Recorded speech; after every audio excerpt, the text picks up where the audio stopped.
Assalamualaikum warahmatullahi wabarakatuh. Selamat sore. Perkenalkan, nama saya Muhammad Rafli Damaris, NIM 230110252, serta kelas dari Ilkom di. Baik, hari ini saya akan menjelaskan tentang pencarian dalam ruang keadaan. Apa itu pencarian dalam ruang keadaan? Pencarian dalam ruang keadaan merupakan konsep penting dalam kecerdasan buatan. Ruang keadaan dapat diartikan sebagai representasi dari semua kemungkinan kondisi atau konfigurasi dalam suatu masalah. Pendahuluannya, definisi dan konsep ruang keadaan itu adalah representasi garis dari semua kemungkinan keadaan atau konfigurasi dalam suatu masalah. Setiap titik dalam ruang keadaan disebut sebagai node, dan setiap koneksi di antara node disebut sebagai edge atau transition.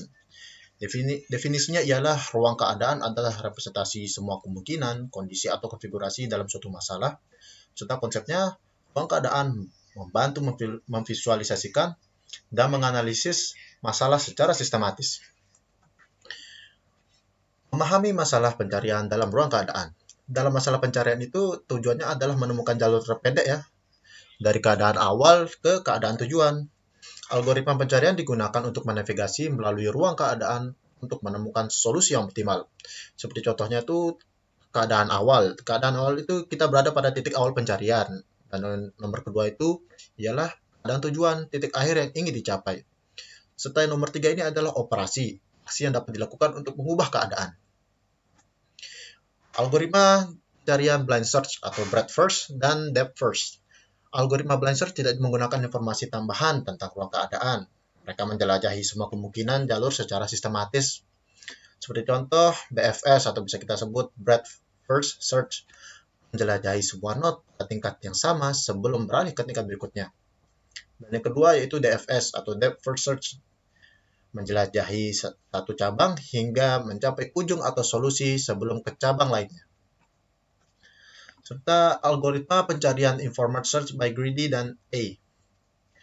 Algoritma informed search itu memanfaatkan informasi tambahan tentang ruang keadaan untuk memilih jalur yang menjanjikan. Yang pertama, greedy search, memilih node dengan nilai heuristik terendah di setiap langkah.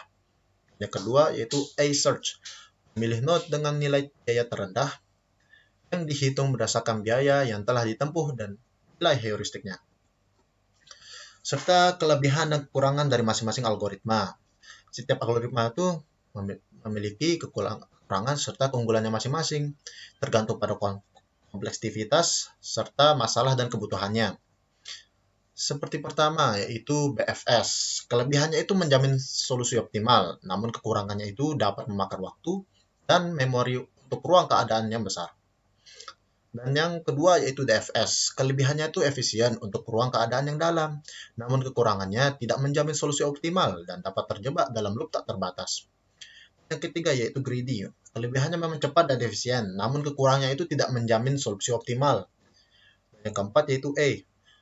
Kelebihannya itu menjamin solusi optimal dan efisien, namun kekurangannya dapat kompleks untuk diterapkan. Ya, sekarang kita masuk ke studi kasus aplikasi pencarian dalam ruang keadaan. Pencarian dalam ruang keadaan ini memiliki aplikasi yang luas dalam berbagai bidang, seperti perencanaan rute yang bisa kita panggil sekarang itu Google Maps, serta permainan-permainan yang banyak menggunakan lokasi seperti contoh Pokemon Go dan diagnosis medis itu untuk aplikasi kesehatan. Seperti yang pertama, perencanaan rute, memilih rute terpendek atau tercepat berdasarkan kondisi lalu lintas. Dan permainan itu, dalam permainan menggunakan pencarian untuk membuat langkah yang optimal. Serta yang ketiga yaitu diagnosis medis. Mengidentifikasi penyebab penyakit berdasarkan gejala dari riwayat pasien. Kesimpulan dan peluang pengembangan lebih lanjut, pencarian dalam ruang keadaan merupakan konsep yang penting dalam kecerdasan buatan dengan banyak aplikasi praktis. Seperti pertama, peningkatan efisiensi, mengembangkan algoritma yang lebih efisien dan cepat. Yang kedua, integrasi data, menumbuhkan data real-time untuk membuat keputusannya lebih akurat. Yang ketiga, pengembangan AI, membuat AI yang lebih cerdas dan mampu menyelesaikan masalah yang kompleks.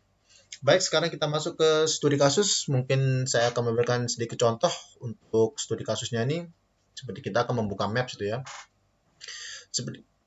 Seperti di layar tersebut, kita kan ingin pergi ke suatu lokasi. Yang itu titik akhirnya tuh berada di Universitas Bumigora. Universitas Bumigora.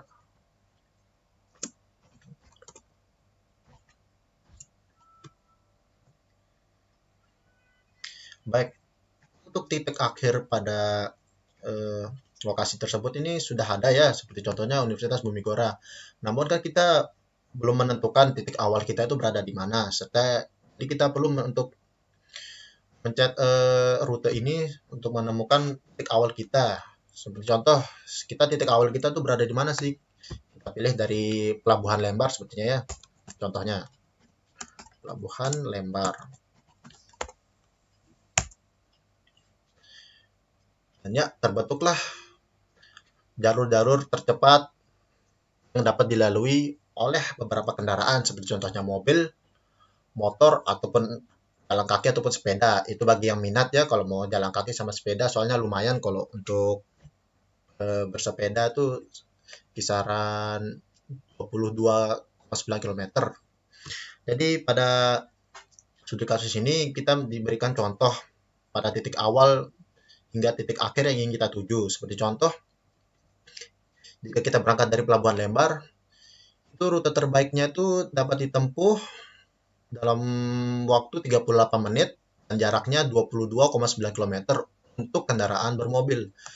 Namun untuk kendaraan bersepeda motor dapat lebih cepat juga karena mungkin kan fleksibilitasnya, karena kan motor dapat bisa menghindari macet. Jadi untuk kecepatannya mungkin lebih cepat daripada mobil, 36 menit, serta jarak tempuhnya tuh 23 km. Jadi untuk studi kasus ini sesuai dengan kebutuhan kita, kita ingin menggunakan kendaraan apa ataupun tujuan apa yang kita cari, pasti akan diberikan solusi yang terbaik oleh aplikasi Google Maps ini. Baik, mungkin itu sekian dari saya.